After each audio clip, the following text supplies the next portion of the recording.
Is this the Tesla Model Y competitor that we've been waiting for? Or are you still better suited in an Xpeng G6?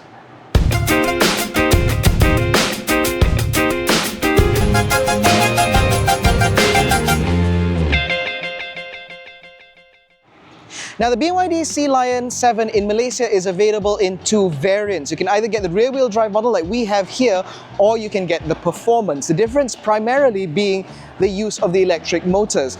On the long-range model like this, you get one electric motor powering the rear axle, whereas in the Performance, you get two electric motors powering all four wheels. As a result, the Performance model will do 0 to 100 in about 4.5 seconds. This will do it closer to 6. But ultimately, I still think that this is still the better car. Now, regardless of which variant you go for, they are both powered by an 82 kilowatt LFP battery, which accepts DC charge at up to 150 kilowatts and AC charge at up to 11 kilowatts. So while DC charging matches what we've seen before from the BYD Seal, AC charging has been significantly improved, which means that charging this car at home should take significantly less time. Now, the BYD Sealion 7 is billed as sort of a C-segment coupe SUV, which is why you get a dramatically sloping roofline, you get this very lithe kind of body, and overall, I can see where they're kind of going with this, but its execution is a little bit iffy. Now, up front, you have a face that is very familiar to a lot of buyers because it does look very similar to what we've seen before from the BYD Seal. So you get full LED headlights, replete with scrolling indicators up front, as well as a U-shaped daytime running light signature. You also get a couple of little perspex illuminated pieces underneath the projector headlights, which I think make this car look a little bit more distinctive at night and also differentiates it from the BYD Seal Saloon. You also get some smart aerodynamics in the front, where overall that front end is designed to not only look good but also to minimize aerodynamic drag, because ultimately with any EV, efficiency is key. Now, one of the differences between the rear-wheel drive and Performance models are the rolling stock. So on this rear-wheel drive model, we get 19-inch alloy wheels wrapped in Continental Eco Contact 6 tires. If you were to go for the higher-end all-wheel drive model, these then size up to 20 inches, and you also get red painted brake calipers. But aside from that, when you move down the side, everything here is exactly the same. You get the same dramatic roof line, you still get that same sort of floating roof effect up here, you get the same flush door handles which retreat into the bodywork when the car is locked in order to improve aerodynamic drag, and overall, I think that the overall look of the BYD Sealion 7 is relatively successful. Although it is a little bit unfortunate, however, that this car doesn't come with frameless windows, because I think that would have completed the coupe-like look a little bit better, and it would have helped to make this car look a little bit more distinctive. Now, one of the things about this car that I do not like at all is this badge here on the fender, which reads BYD Design. That, to me, is completely unnecessary. Between that and the unpainted cladding around the wheel arches, I think these are two things that could have been removed in order to give this car a slightly cleaner profile, but that's a matter of opinion after all. Now, that sloping roofline results in this very dramatically raked rear end, which then, according to BYD, means you don't need a rear wiper, which I think is quite unfortunate because, as you can see, quite a lot of water tends to gather on here, and so a wiper would have been helpful, although this spoiler does channel air over the rear windscreen, and so it should clear well enough if you're driving at motorway speeds. Now, beyond that, you get full-width LED taillights replete with scrolling indicators, which now come with this sort of weird fade-out function, broadly similar to the Mazda Heartbeat that we've seen before. But more importantly, the lights now also have a little bit of an animation every time you lock and unlock the car, which I think makes the car look a little bit smarter. As we move further down, this tailgate is sort of clean in terms of surfacing, but it is not clean in terms of badging, because you have the massive BYD badge in the middle, followed by BYD Sealion 7 on that side and EV on this side. Why? The number plate lives down there. You get this sort of weird diffusory bash plate thing going on back here, which helps to, again, demarcate this car as an SUV. But overall, I think the back end is okay.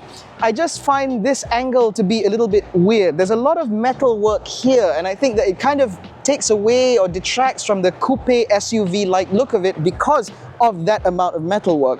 Although I suppose if you were to get this in a darker color, that might be aided somewhat. Now, behind the tailgate, you will find a pretty good amount of space. Now, even though this car is rear-wheel driven, and so there is a motor that lives back here, The overall load height is pretty good, which means that you can actually fit tall standing suitcases in here without an issue. On top of that, this floor can actually be adjusted in 2 heights. So you can actually have it set further up in order to minimize the load lip, and then you can fold the rear seat 60/40 for an absolutely flat load bay, or again, you can lower it in order to improve overall verticality. It is a bit odd, however, that the car that we have here doesn't seem to come with a tonneau cover. I say this is strange because when we launched this car, or rather when we provided coverage for this car when it was launched, we also noted that there wasn't a tonneau cover, and now that when we have this car on test, we still don't have a tonneau cover back here, which leads me to believe that this car may be being sold without a tonneau cover, which would be very, very odd, but that's not the oddest thing we've seen from BYD before. Now, underneath this boot floor, you will actually find a pretty good amount of space, big enough to hold your charger as well as various other flotsam underneath that floor, meaning that this space back here remains uncluttered. Now, you also get a couple of lights, you get some tie-down hooks, but unfortunately you don't get a 12-volt socket back here, which means that having to vacuum this out, you might just need to use the V2L system via the charge port out here. Now, inside the Sealion 7, there are some things about this car that show that BYD is learning. So remember the BYD Seal where we complained endlessly about the electrically adjustable air conditioning vents? Now they are manual. So that's certainly nice to see. But aside from that, the rest of this cabin actually is not very offensive at all. In terms of material quality, everything in here feels nice and plush. You get a lot of stitching, not just up here on the tops of the doors, but also down here and even down here on the door pulls themselves. You get more of that stitching here, more of that nice soft leather. You get this sort of weird fabric-y material up here, and overall it just feels really plush. These seats are also pretty good too, because this is genuine leather, and of course you have plenty of adjustment. Not only do you have adjustment in terms of the overall bolster length, you also have angle adjustment, thank God, and lumbar support, which means that it's very easy to get comfy in this car. The adjustment of the steering wheel is also worth noting as well, because you have a very large range of motion, which means it's very easy to find an ideal driving position. Now, once you've done all that, you'll realize that the rest of this cabin is very, very well appointed, because not only do you get this massive screen here running the very latest interface from BYD, which obviously does its fantastical twisty function if you want it to be in vertical or portrait orientation, although obviously it only works in landscape orientation if you have your phone mirroring. But overall, this interface is very easy to use and it's quite snappy overall. On top of that, it also comes with wireless Apple CarPlay and Android Auto, which means that you don't really have to interact with the interface at all. On top of that, when you do have your wireless Apple CarPlay or Android Auto running, you can always adjust your air conditioning just by sliding from the bottom just a little bit in order to pull up that little ribbon down here to adjust your temperature and your fan speed. That is really good. Complementing that screen is another digital instrument cluster right up ahead. So this is actually set into this panel up ahead of the driver, and so it does look very clean rather than having another screen that protrudes from that panel. And although I had my concerns about this in terms of legibility, especially in the hot sun, I can say without a doubt that you don't get that much in terms of reflections or in terms of little sort of brightness spots here and there, and everything remains very legible, very easy to use and very easy to read. Manipulating the screen is also quite easy because now you actually have 2 dedicated buttons on either spoke of the steering wheel to control either the left or right hand side of the screen, which means you get the information that you want very easily indeed. I appreciate this hugely. And as if this wasn't enough, we also have a full color heads-up display, which gives you all the pertinent information that you need, including your ADAS functionality. It just doesn't give you things like your turn-by-turn direction or show you what the car can see as a live preview. Instead, it just sort of gives you your blind spot and stuff like that. And so that's pretty good overall. Now, moving beyond that, ergonomics in this car are pretty good because you have all of your major controls here, like your gear selector, as well as your selection for your regen, etc., and your drive mode selector that all lives here in a rather nice panel. Although talking about the regen, it is unfortunate that this car only comes with standard regen or larger regen. So they've learned about the air conditioning vents, but not English. We also get a couple of cup holders here, which actually have an adjustable depth, which means that you can actually push this in quite a way in order to accommodate a taller bottle, for example, and then pulling them back up is just a matter of pressing these buttons. So that's certainly very, very nice to see. And believe me, these go in a very, very long way. And then in this center console, this is nice and felt lined, which is always nice to see, and it is decently large, which means that, for example, you can use the microphone that comes with these cars, and then you just hide it in there. That's always nice. On top of that, you've got decently sized door bins, big enough for a litre and half-size bottle. You've got another felt line compartment down here to hide even more items, and you have a decently sized glove box here, which is clearly large enough to hold all of the importation documents for this car. BYD Malaysia, you might want to clean out your cars before you give it out to the press. Now, beyond that, everything here falls very easily to hand. All of your switchgear is exactly how you'd expect it. And I can't believe I'm saying this, but BYD, the new car company, seems to be doing things better than other new car companies by simply adhering to the traditions of building a car.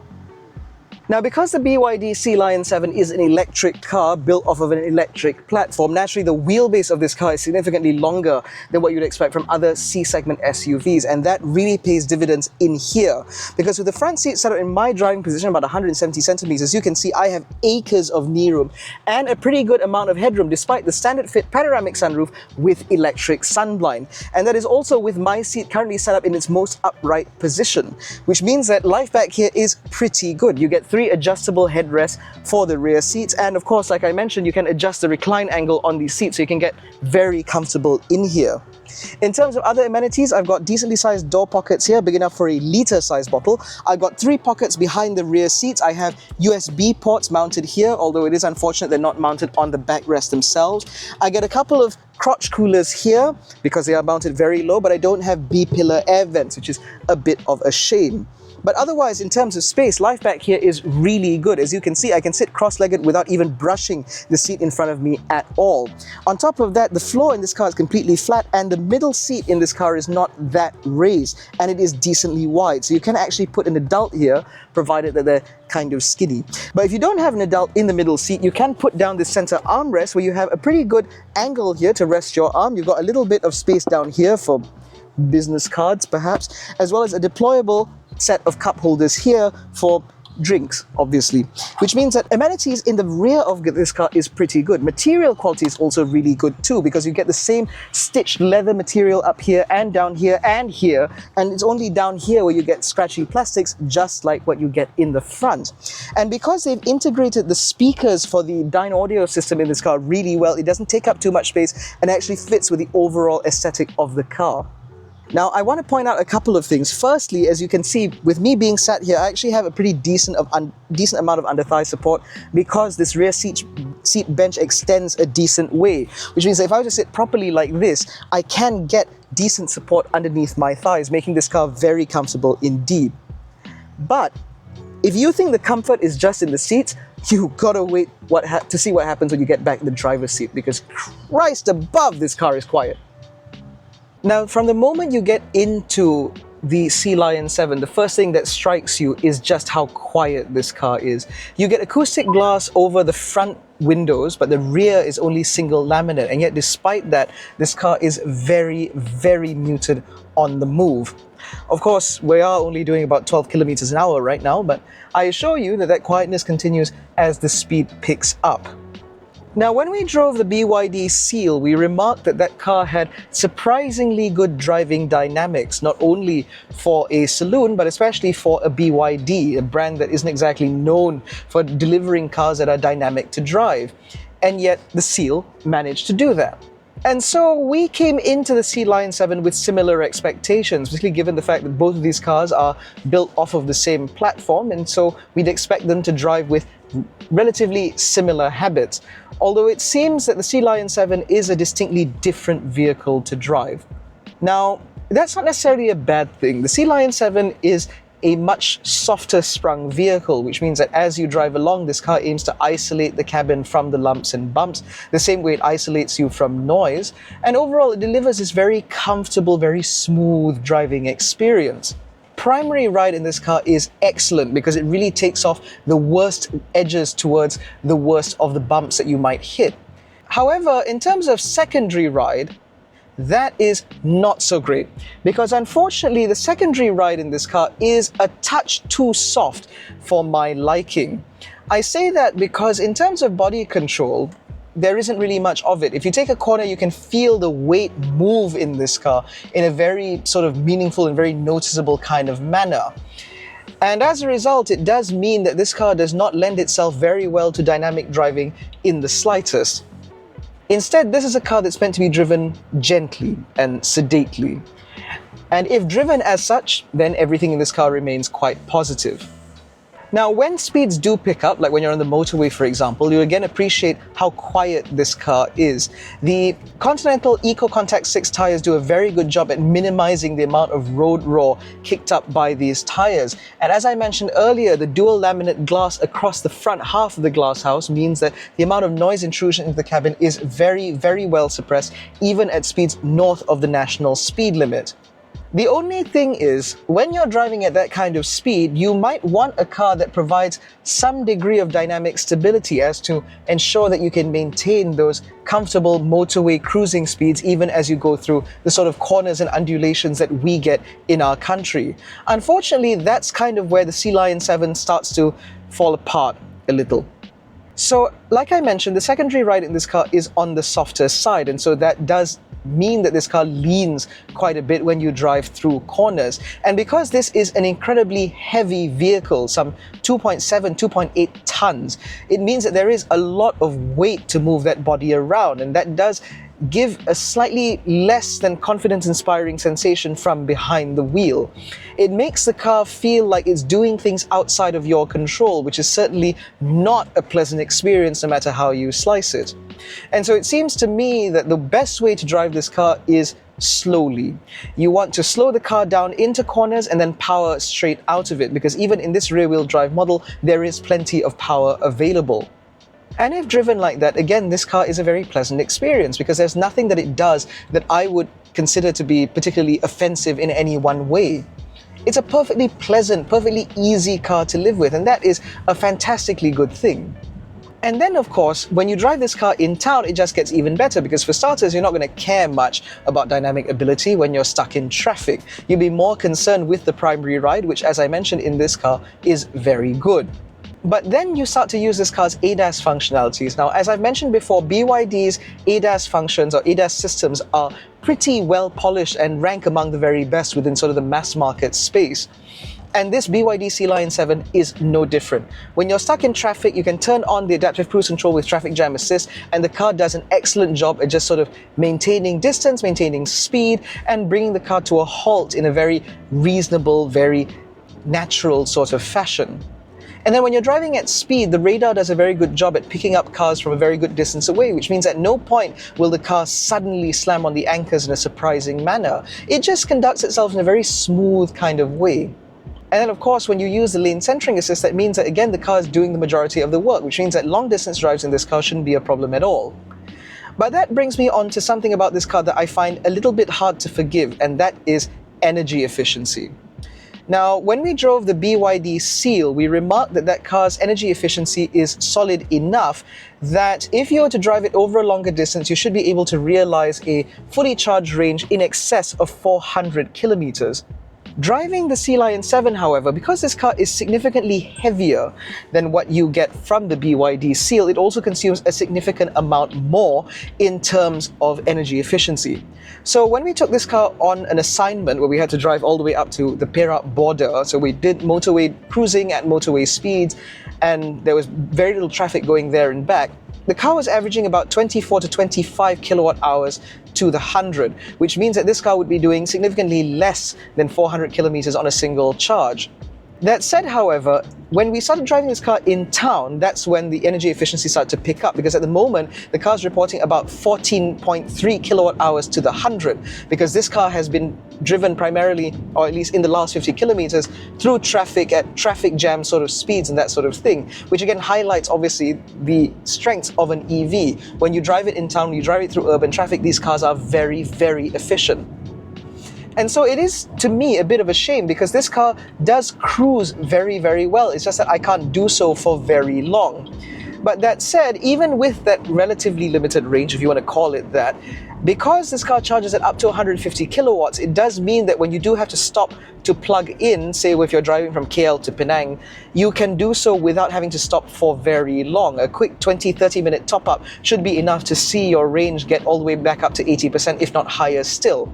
On top of that, BYD's LFP batteries have a fantastic charging curve, being able to maintain, from what I've seen, about 50 kilowatts broadly, between 82 to about 95% thereabouts, which means that even if you need to charge all the way up to 100%, it's not wasting time doing so. So overall, that means that the Sealion 7 is very clearly not a driver's car. But then again, very few cars are. And asking for driving dynamics in a vehicle that is this large, this plush, and this heavy might be a bit too much of an ask.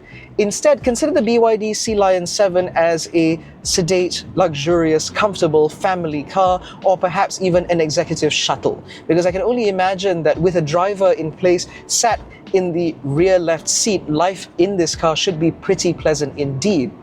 However, if you are looking for a relatively large SUV with slightly better driving chops, then you might be better served by a Mazda CX-8, a car that is known for being able to lie about its weight by being so dynamically capable that you don't believe that it is ultimately a 6 or 7-seater.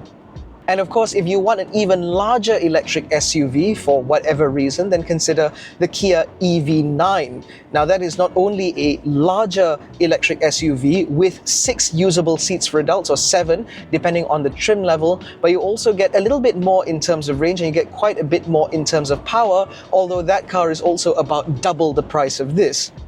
So at under 200,000 ringgit for this rear-wheel drive model, the BYD Sealion 7 is a pretty solid package. However, if you're looking at a large SUV like this and you want to do distance, then consider the new Amoda C9. Powered by a 2-litre 4-cylinder turbocharged petrol engine, that car will comfortably do about 650 kilometers on a full tank. And because of that 8-speed automatic gearbox, it also means that it cruises relatively efficiently even at higher speeds. But if you want a big SUV to drive in town, then the BYD Sealion 7 is pretty hard to beat. In terms of overall energy efficiency, packaging, as well as specification, the BYD Sealion 7 is a very impressive car to behold, an incredibly impressive car to drive. So, to me, this car is, again, pretty much unmatched. In any case, that concludes our review of the BYD Sealion Premium Rear-Wheel Drive. If you enjoyed this video, please give it a thumbs up, subscribe to the channel, hit the little bell icon so notified every time we make a new upload. Don't forget to follow us on Facebook, Twitter and Instagram. All the links are in the description below. Thank you so much for watching. We'll catch you in the next one. Take care, stay safe, and jangan bodoh.